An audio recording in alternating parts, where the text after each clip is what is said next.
you just love that hymn? I think it's one of my favorites, Because He Lives by Bill and Gloria Gaither. It comes around every Easter and a lot of times in between because it has such a great message, such a biblical message, in fact. If we look at it, that first verse about God sending his son, he came to love, heal, and give. We see that through the Gospels, what Jesus did. But he lived and died to buy our pardon so that we wouldn't have to live with the penalty of the sins that we commit or the sin that we're born with. But it goes on that an empty grave is there to prove that he lives. So because he lives, that's one of the point of the hymn. We can face tomorrow. The Gaithers wrote this, though, back in 1971 in the height of the Vietnam War, and they had just had their first son when they wrote this song. In fact, I think it may be what inspired them to write it. But that second verse talks about that. How sweet to hold a newborn baby and feel the pride and joy he gives, but greater still the calm assurance this child can face uncertain days because Christ lives. In the midst of the Vietnam War and all the protests and all those things going on, I'm sure it felt like very uncertain days. And to have a child, to raise a child in those days would have had to have been difficult. But think of where we are today with this pandemic, this COVID pandemic, COVID-19.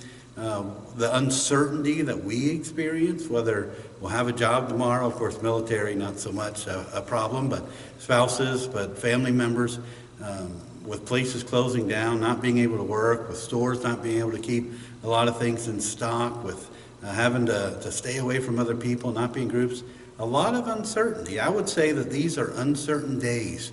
But just as God inspired the Gaithers back in the 70s to write this from Scripture, we can be inspired in the same way. We can have that calm assurance that we can face uncertain days because Christ lives. So whatever we're facing, whatever we're going through, whatever turmoil that this crisis is causing us now, we can know that because Christ lives, because Jesus lives, that we can face tomorrow. We can face whatever's coming.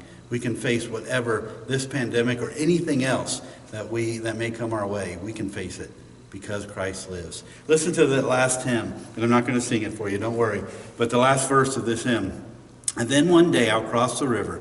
I'll fight life's final war with pain. And then as death gives way to victory, I'll see the lights of glory, and I'll know he lives. So one day, it won't just be by faith that we know he lives. It won't be just by the experience of having him help us through these difficult times, but it will be by sight, by physical contact, by his physical presence that we will know without a doubt that Jesus lives. So if you can't experience that right now, if you can't know his presence, his goodness, his comfort, his help in these times of crisis, I encourage you to turn to him, to look to him, to depend on him. Because he lives, you can face tomorrow.